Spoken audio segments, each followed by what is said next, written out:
Well, good Saturday morning to you folks. We made it to the weekend. Hopefully you have a good day planned. Maybe tomorrow you get to get out and get to church. If you haven't been for a while, maybe haven't been for a year or more with what we've experienced. But if you can't go, you can at least watch it. You can watch our service or any service you choose to just about nowadays. So that is one really good thing that came out of this pandemic. Even if you can't get there, at least you can still see it. But sometimes to me that's about like watching other people eat a Big Mac on television versus going to the restaurant and eating it myself. So, but if you're able to go, go. And if you can't go, God bless you, and we're glad we're here for you and others as well. The book of Luke today, I'm going to read to you from the book of Luke. This is familiar to us, and we've read it, no doubt, and heard it many times. But in verse 37 of chapter 7 of the book of Luke, it says, "Behold, there stood a woman in the city, or there came a woman in the city which was a sinner. And when she knew that Jesus sat at meat in the Pharisee's house, brought an alabaster box of ointment, and stood at his feet behind him, weeping, and began to wash his feet with her tears, and did wipe them with the hairs of her head, and kissed his feet, and anointed them with the ointment. Now when the Pharisees which had bidden him, when the Pharisee which had bidden him saw it, he spake within himself, saying, This man, if he were a prophet, would have known who and what manner of woman this is that toucheth him, for she is a sinner. And Jesus answering said unto him, Simon, I have somewhat to say unto thee. And he saith, Master, say on. There was a certain creditor which had 2 debtors. The one owed 500 pence, and the other 50. And when they had nothing to pay, he frankly forgave them both. Tell me, therefore, which of them will love him most? Simon answered and said, I suppose that he to whom he forgave most. And he said unto him, Thou hast rightly judged. And he turned to the woman and said unto Simon, Seest thou this woman?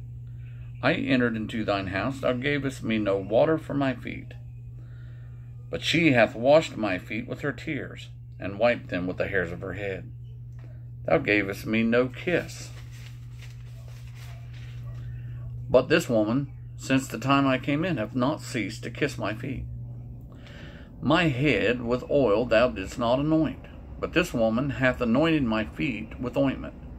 Wherefore I say unto thee, her sins, which are many, are forgiven.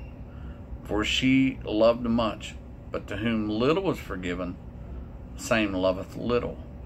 And he said unto her, Thy sins are forgiven. And they that sat at meat with him began to say within themselves, Who is this that forgiveth sin also? And he said to the woman, Thy faith hath saved thee. Go in peace. I love that scripture because it shows a Pharisaical viewpoint of this person who has bidden Christ to come to his home, and here he is there, and then he passes judgment on the person who comes in, who no doubt probably was a prostitute. It's been said that maybe this is Mary, and as she is here, Mary Magdalene, as she is here, Jesus sets her free, forgives her of her sin. And then he uses this illustration of the one that owed 500 and the one that owed 50, and them both being forgiven because neither one of them could pay. My question to you today is, how much has God forgiven you of? And what are you doing to express your love for the forgiveness? See, I think some people may be like this Simon. They don't figure really that there was much for God to forgive them of. Yeah, they weren't followers of Christ, but they weren't bad, they would think. And then there are others who not only do they think they were bad, but everybody around them thinks they were bad and passes a judgment on them. When that person is forgiven, if they truly looked within themselves and saw what they were, saw what God seen them to be, then no doubt they will have a heart of joy, have an ability to praise and worship God in a greater way because they understand what God forgive them of.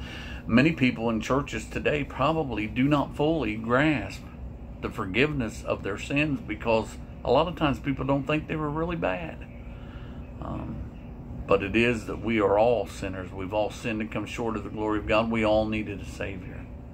And so when you watch people, don't be so judgmental. When you see people that maybe are a little more excited or maybe got a little more, you never know where they've been or what they've done, and God has forgiven them. We'll let them worship God in their way. But my question to you is today the same as it would be to me. How do I worship God?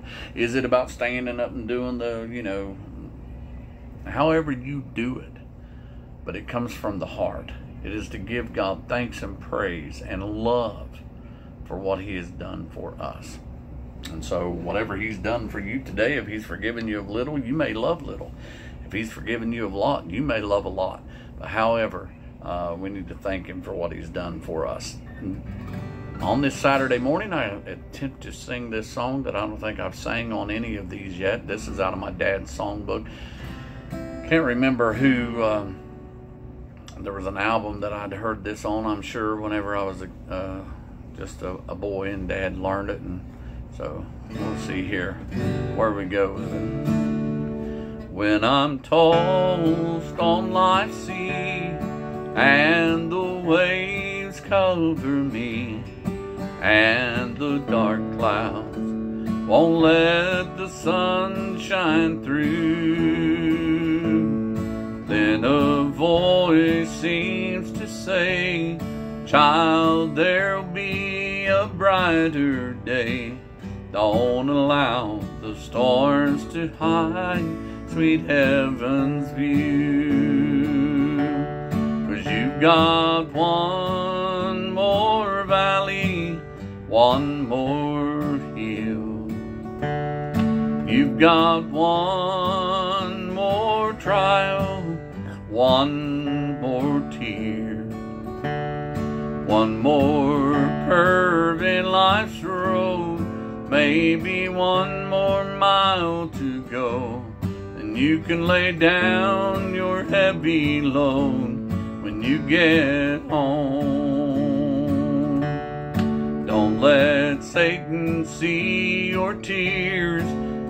Learn to smile through your fears.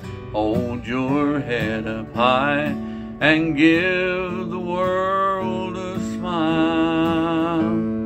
Just be faithful all the way.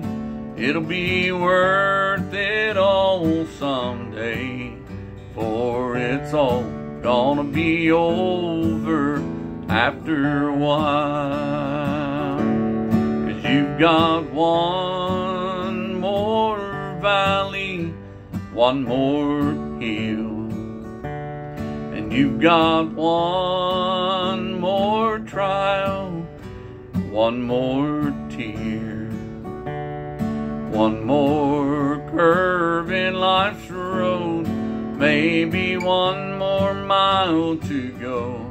Then you can lay down your heavy load when you get home.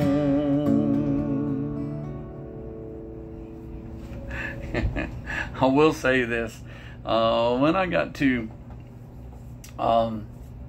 reading this song, this is my dad's handwriting, and when I got to reading the song and singing one line in there, I see where he left out a sentence. I think I have sang this on this devotion before, because I remember coming to that part and it's like coming to a bridge and there is no bridge.